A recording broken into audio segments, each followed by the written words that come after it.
Surrounded by men, Donald Trump signs an anti-abortion executive order, reinstating a policy that would undermine family planning around the world. The president, it's no secret, has made it very clear that he's a pro-life president. He wants to stand up for all Americans, including the unborn. And I think the reinstatement of this policy is not just something that echoes that value, but respects taxpayer funding as well. The law that restricts foreign non-governmental organizations from receiving family planning funds and legal abortion services. It prevents them from counseling patients about the option of abortion, referring them for abortion, and advocates the liberalization of abortion laws.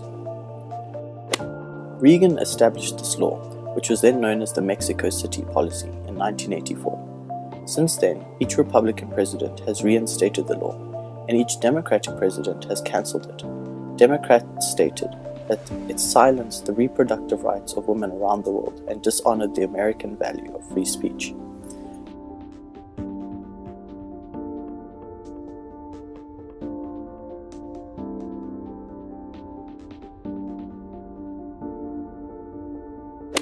Trump ironically labels himself a pro-life president, so he too wants to stand up for every life, including the unborn. Ironically, however, he dramatically expanded the policy to include all global health services, not just those related to sexual and reproductive health. So these include all NGOs under US funding, which include organizations providing childhood vaccines, HIV programs, support for early childhood nutrition and brain development, and fight infectious diseases such as Ebola. Essentially, the question is whether a ban on abortion will be of any benefit to South Africa. The Global Gag Rule conflicts with the Choice on Termination of Pregnancy Act 92 of 1996. This is because South Africa is one of the few African countries where abortion is legal. This legislation was enacted to give effect to a woman's constitutional right to bodily and psychological integrity. It specifically addresses the issues around decisions concerning reproduction. Therefore, at present, it is legal for a woman to terminate her pregnancy in South Africa as long as it is within the confines of the Choice on Termination of Pregnancy Act. Donald Trump claims that signing this rule into force demonstrates his respect for human life. This view is not the same for South Africa.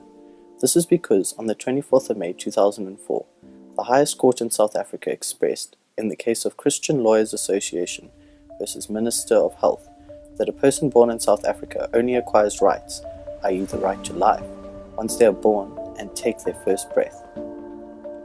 Donald Trump's decision affects South African NGOs which offer safe abortions. The effect is that they will no longer be able to use funding on any activities that are connected in any way to a means of terminating a pregnancy. This will ultimately lead to an influx of women approaching the public health system for an abortion. It is unlikely that if this were to happen, the South African public health system would be able to cope. The only other option left for women are unsafe abortions, which are normally offered by unqualified persons and at inadequately equipped facilities. Research indicates that the highest number of maternal deaths are caused by abortions which have gone wrong. Therefore, with increased risk of women having an unsafe abortion as their only option, the result is that it is likely that there will be more maternal deaths linked to abortion than ever before. Many women in the developing world are using abortion as a means of controlling their fertility. Naturally, there have been many health-related organizations that have sought to prevent this occurrence by providing both alternative forms of contraception and relevant medical information. The issue is that many of these organizations have had their funding cut due to the association they may have with abortion-related healthcare, which has resulted in many of these organizations being forced to shut down. This then leaves women in developing countries in a position whereby, due to the lack of alternative forms of contraception, the only way of controlling their fertility is through abortions, which are unsafe and otherwise illegal. In many developing countries, there is a significant lack of medical information available to the populations regarding STIs. Health clinics are very often the only source of information for the people to acquire this right. However, many of these health clinics have been forced into closing due to the Global Gag Rule. The result is that accurate medical information regarding both prevention and treatment of STIs is being denied to certain populations. Naturally, this will tend to have negative effects with regards to attempts made to prevent or otherwise lower the prevalence of STIs.